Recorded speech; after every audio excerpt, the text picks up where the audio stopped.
Lewis and I spent a lot of time playing games together, but he was surprisingly bad at them. He died a lot.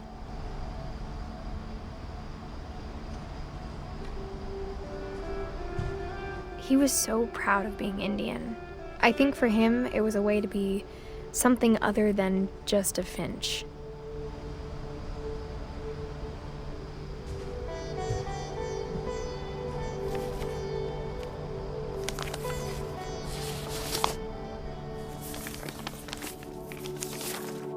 Dear Mrs. Finch, as Lewis's psychiatrist, I can understand your desire for an explanation. As I see it, the trouble began in January, shortly after we convinced your son to seek treatment for substance abuse.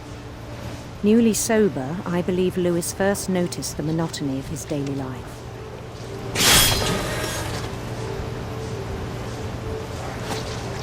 He kept working at the cannery, but he withdrew part of himself. In our sessions, I saw the same behavior. His mind began to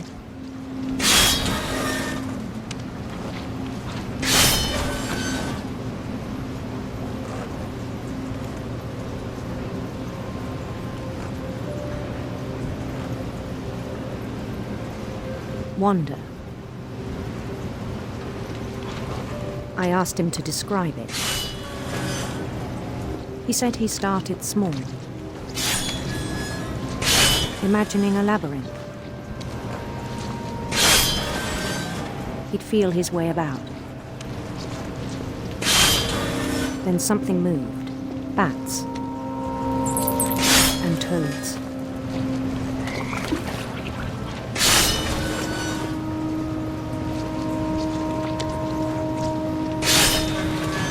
And things that have not names. He knew it was all in his head. But he took it very seriously. I had hoped he'd find himself.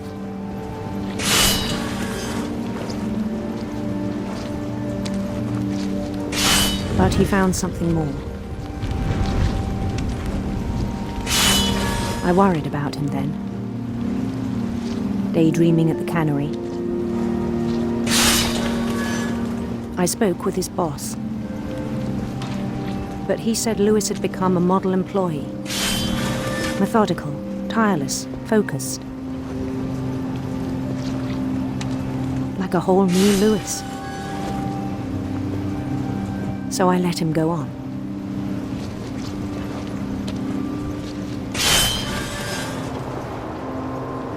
I even encouraged him.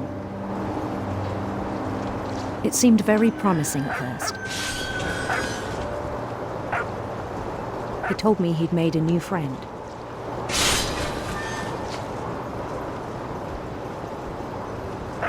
On the edge of a city he named Lewis-topia.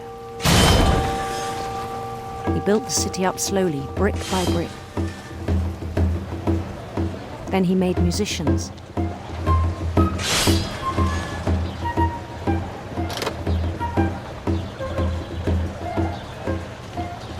And songs for them to play. He talked about starting a band. And he was always humming something. Every day his imagination grew stronger.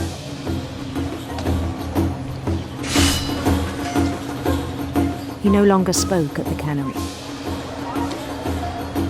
But his chopping was as reliable as ever. Then one day it struck him that all the cheering crowds, even the stones under his feet, were all in his imagination, so he could do whatever he wished.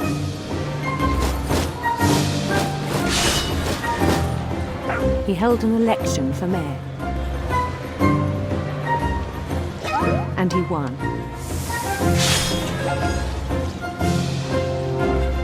They begged him to stay, but his mind was already wandering. It became a game for him.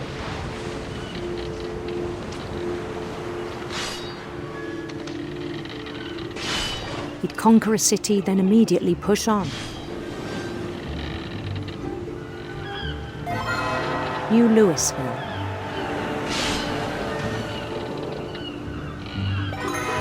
St. Louis. He started drifting away from our reality.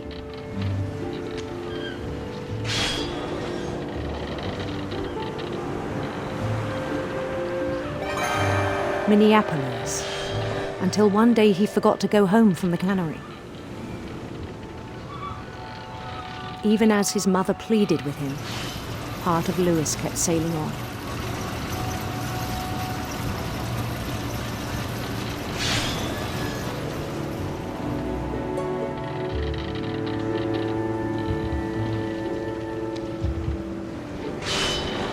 In Louisburg, he heard rumors of a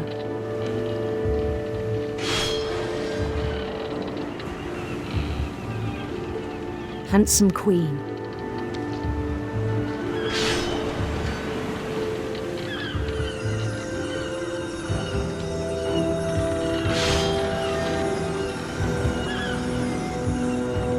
The queen was on her own quest for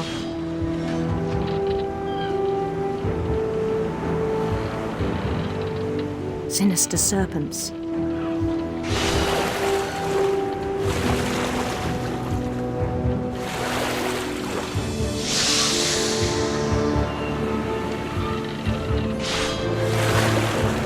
He followed the sound of her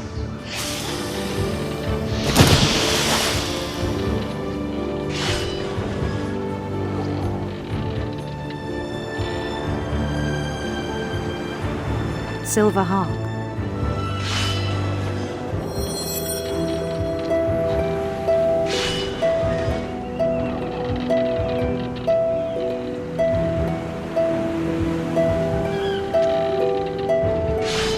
His chase led him to a golden palace east of the sun and west of the moon.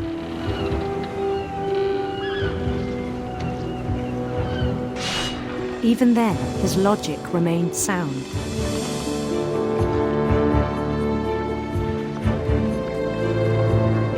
He knew the world was all in his imagination.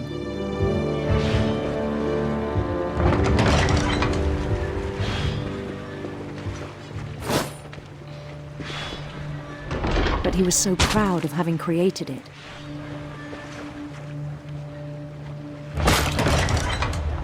In his own eyes, he'd become something greater than a king.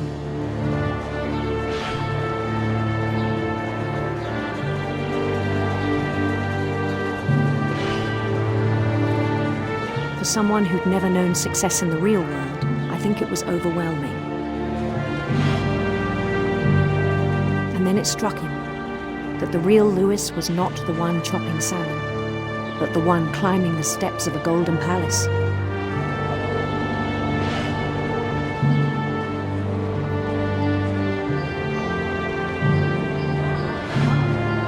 My imagination is as real as my body, he told me. It was hard to argue with him.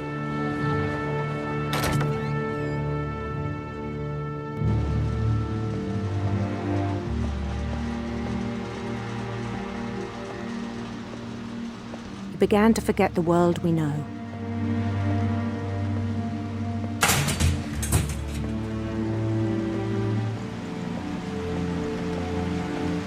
I think it pained him to remember Louis, the cannery worker.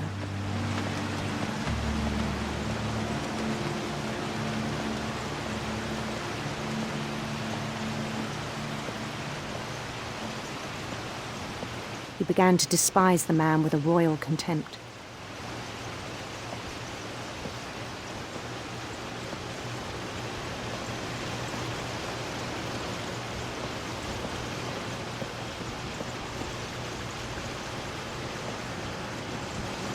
I still thought I could save him. Even after he said he was being crowned king over all the lands of wonder.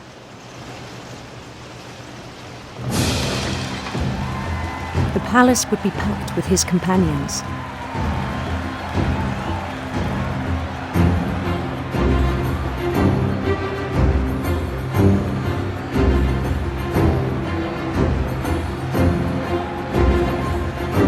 including the wise Calico who'd insisted on inviting him.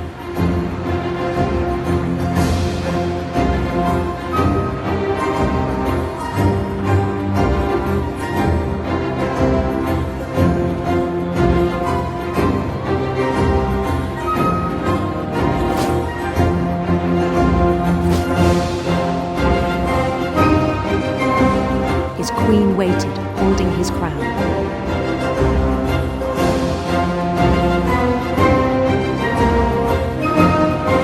There was only one thing left to do.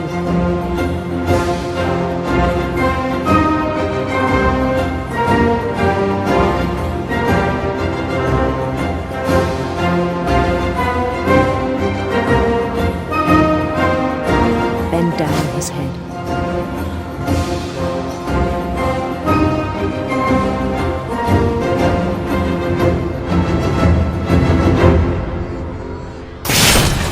The rest I think you know. Mrs. Finch, your son was a kind man who will be missed by all of us who knew him.